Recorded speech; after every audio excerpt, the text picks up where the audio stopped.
अस्सलाम वालेकुम, welcome to the fresh episode of the tech show. चलिए आज की वीडियो को स्टार्ट करते हैं बाइकिया के साथ। तो अगर आप लोग बाइकिया को यूज़ करते हो, आपने एप्लीकेशन इंस्टॉल की हुई है, तो आपको मैं भी कल या परसों कुछ एकदम से झटका लगा हो, क्योंकि काफ़ी ज़्यादा अश्लील अजीब से नोटिफिकेशन आ रहे थे। जो बाइकिया की एप्लीकेशन थी वो हैक हो चुकी हुई थी।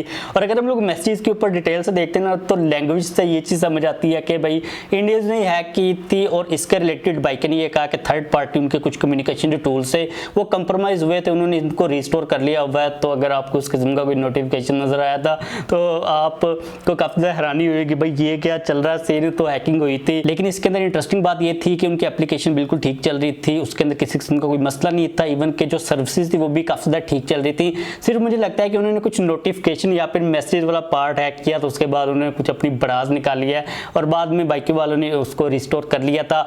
अब जो नेक्स्ट अपडेट है ना, ये भी इंडिया से ही कनेक्टेड है। तो आप लोगों को पता है कि वहां पर काफी सारे स्कैम्स होते हैं, कॉल सेंटर्स वगैरह मौजूद होते हैं। लेकिन ये वाली चीज क्योंकि व्हाट्सएप से कनेक्टेड है, अब व्हाट्सएप पाकिस्तान के अंदर भी काफी ज्यादा यूज किया जाता है। मेनली हम लोग कम्युनिकेशन के लिए व्हाट्सएप को ही यूज कर रहे होते हैं, उसके अंदर काफी ज्यादा लोगों को अटैक किया जाता है हैक वगैरह करने के लिए। अब रिसेंटली एक केस सामने आया जिसके अंदर इंडिया के अंदर क्या हुआ कि एक कोई ओल्ड लेडी थी, अराउंड 45 ईयर उसकी एज थी। उसको एक कॉल आती है नंबर से और कहते हैं कि भाई आपके इंटरनेट के अंदर कोई मसला, कोई सेटिंग हम लोग ने करनी है, आपको हम लोग एक कोड दे रहे हैं। कोई कोड था 401 के नाम से, आपने ये डायल करना। उस औरत ने वो डायल कर दिया, उसके बाद उसका फोन कॉल फॉरवर्डिंग के ऊपर लग गया। मतलब कि जो भी कॉल्स आ रही थी उसके नंबर के ऊपर वो फॉरवर्ड हो ही जा रही थी। ये सेटिंग होती है फोन के अंदर, अगर आप लोग एक स्पेसिफिक नंबर डायल करें तो आपकी जितनी कॉल होती हैं वो किसी दूसरे नंबर के ऊपर फॉरवर्ड हो सकती हैं। तो उस बंदे ने उस लेडी का स्कैम करके उसको पागल वगैरह बना कर ना उसका नंबर फॉरवर्डिंग के ऊपर लगा दिया।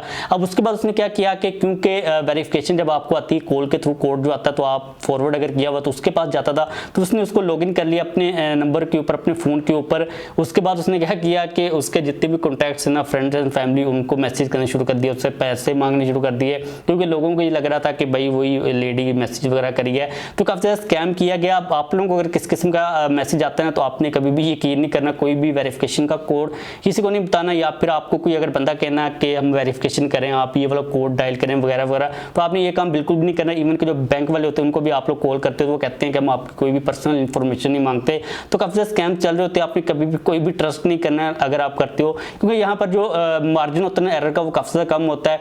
और अगर हम लोग थोड़े से एजेड लोगों को देखते हैं या फिर फीमेल सेक्टर के अंदर जाते हैं तो उनको इतनी ज़्यादा खास समझ नहीं होती, उनको ट्रैप करना काफ़ी ज़्यादा ईजी होता है। तो आप लोगों ने इस चीज़ को लाजमी तौर पर अवॉइड करना है। और एक चीज़ मुझे काफ़ी ज़्यादा यहाँ पर अंडरस्टैंड हो रही है कि भाई इंडिया के अंदर जो हैकिंग चेकिंग है ना, जो स्कैम्स है, उनका सीन काफ़ी ज़्यादा अल्ट्रा प्रो मैक्स ही चल रहा है। अब क्योंकि यहाँ पर हम लोगों ने व्हाट्सएप की बात की है, तो व्हाट्सएप वाले ना पता नहीं समझ नहीं आ रही इतने ज़्यादा फीचर्स को इंक्लूड करें। मुझे ये लग रहा है कि अनकरीब इन लोगों ने ना व्हाट्सएप के ऊपर सोशल मीडिया पूरा उसको बना देना, उसके बाद एड्स में नजर आया करेंगे। और जो फेसबुक का हाल हुआ ना, वो इन लोगों ने व्हाट्सएप का भी कर देना। अभी एक नया फीचर टेस्ट करें। अब आप लोगों को व्हाट्सएप के अंदर वीडियो मैसेज को सेंड करने का ऑप्शन मिलेगा, लाइक जिस तरह में नॉर्मल मैसेज को सेंड करने का ऑप्शन मिलता है ना, अब आप लोग नीचे वाली साइड के ऊपर क्लिक करके व्हाट्सएप के अंदर एक वीडियो को रिकॉर्ड करके एज अ मैसेज सेंड कर सकोगे। इसके अंदर कह रहे हैं कि 30 सेकंड से लेके 60 सेकंड तक की आपको लिमिट मिलेगी। लाइक पहले तो आपको इस वक्त जो आप करते हो, आपको सेपरेट फोन के कैमरा के अंदर वीडियो रिकॉर्ड करनी पड़ती है, उसके बाद आप सेंड कर सकते हो। उसके बाद आपको नीचे ऑप्शन मिल जाएगा कि इतना कोई खास मुझे यूजफुल नहीं लग रहा, और मुझे नहीं लगता कि इतने खास ज़्यादा लोग हैं जो कि वीडियो मैसेजेस के अंदर बात करते हैं। ऑप्शन मौजूद है तो ठीक है, लेकिन अगर ना भी होता तो इतनी खास ज़रूरत नहीं थी। बीटा टेस्टिंग चल रही है इसकी आईफोन और एंड्रॉयड के लिए, बहुत जल्द इसको रोल आउट कर दिया जाएगा। अगर आपको ज़रूरत है तो आप इसका वेट कर सकते हो। अगर ये वाला फीचर आता है मैं देखूंगा, जब भी आया तो आप लोगों के साथ मैं डेफिनेटली अपडेट शेयर कर दूंगा। इसके बाद मूव करें नेक्स्ट अपडेट के ऊपर। तो इस अपडेट के बारे में मेरा इनिशियली तौर पर प्लान ये था कि जब मेरे पास फोन आएंगे या फिर कोई भी फ़ोन आता तो आप लोगों को मैं तब अपडेट करूँगा।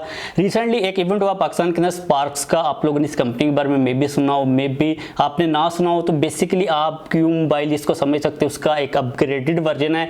इन्होंने पहले पाकिस्तान की मार्केट के अंदर कुछ स्मार्टफोन्स को इंट्रोड्यूस करवाया था, लेकिन अभी इन्होंने पाकिस्तान के अंदर लाहौर में काफ़ी एक बड़ा इवेंट किया जिसके अंदर उन्होंने अपने आप को प्रॉपरली पाकिस्तान के अंदर लॉन्च किया। अब ये वाली जो कंपनी है इन्होंने कुछ फोन्स को वहाँ पर डिस्प्ले किया हुआ था, जिसके अंदर एक जो फोन था ना न्यू 7 अल्ट्रा, वो काफ़ी ज़्यादा हाईलाइट के अंदर आ रहा था, क्योंकि ये इनका एक फ्लैगशिप टाइप का मॉडल है। इन्होंने काफ़ी अच्छी स्पेसिफिकेशन रखी हैं। आप लोगों की तरफ से क्वेश्चन आ रहे थे क्योंकि मैंने इंस्टाग्राम के ऊपर स्टोरी लगाई थी। तो यार अभी जो फोन है ना मेरे पास आया नहीं है। वो जो लॉन्च इवेंट था ना उसके अंदर सिर्फ इंटरेक्शन था मीडिया के साथ। जो फोन्स हैं अभी वो लॉन्च होने हैं, प्राइजेस भी कंफर्म नहीं है। इस कंपनी के बारे में एक जो मेन डिफरेंट चीज़ वो ये है कि ये टोटली तौर पर एक पाकिस्तानी कंपनी है, जो इन्वेस्टर्स हैं वो पाकिस्तानी हैं, जो ओनर्स हैं वो भी पाकिस्तानी हैं। इससे पहले अगर हम लोग पाकिस्तान के अंदर किसी भी ब्रांड को देख लेते हैं, चाहे सैमसंग हो, इन्फिनिक्स, टेक्नो, रियलमी, रेडमी वगैरह जितनी भी हैं, वो सारी की सारी मतलब बाहर की कंपनियां, पाकिस्तानी कंपनीज नहीं है। पाकिस्तानियों के थोड़े बहुत भी शेयर्स उनके अंदर हो, लेकिन ये टोटली तौर पर एक पाकिस्तानी कंपनी, इनका कोई रेवेन्यू बाहर नहीं जाएगा, सिर्फ जो पार्ट्स वगैरह आएंगे वो बाहर जाएंगे। तो ये काफ़ी हद तक प्राइस को कंट्रोल करने की कोशिश कर रहे हैं। अभी इन्होंने काफ़ी ज़्यादा बड़े बड़े क्लेम्स किए हैं कि प्राइसेस काफ़ी ज़्यादा एग्रेसिव होंगी। लेट्स सी कि ये कंपनी जब अपने फ़ोन्स को लेके आती है, अब इससे पहले कुछ फ़ोन इनके पड़े हुए हैं जो कि हम लोगों ने रिव्यू नहीं किए। अभी जब इनका कोई फ़ोन आएगा वो किस प्राइस के ऊपर आता है, इस सिचुएशन के अंदर इन लोगों ने इतना बड़ा जंप लिया है, इन्वेस्टमेंट किया है, जो स्टेप लिया है, क्योंकि इन्होंने मेन स्ट्रीम पिक की है। पहले इन्होंने ऑफलाइन मार्केट के अंदर कुछ अपने फ़ोन वगैरह देकर एक्सपेरिमेंटेशन वगैरह किया है। इनका जो मुझे बिजनेस मॉडल समझ आ रहा है वो वीवो वाला ही काफ़ी हद तक समझ आ रहा है, क्योंकि ये ऑफलाइन को ज़्यादातर टारगेट करेंगे, ऑनलाइन के अंदर में भी इतना ज़्यादा ऑपरेट ना करें, लेकिन जो चीज़ें हैं वो फ्यूचर के अंदर ही सामने आएंगी। अभी तक के लिए फ़ोन्स इन लोगों ने डिस्प्ले के ऊपर हमें शो करवाए थे, जो रिव्यू यूनिट्स वगैरह हैं वो आएंगे। अगर आते हैं तो आप लोगों के साथ मैं डिटेल के अंदर चीज़ें शेयर कर दूंगा। अभी तक के लिए मुझे फ़ोन के बारे में कोई कमेंट्स नहीं देने कि वो किस किस्म का है।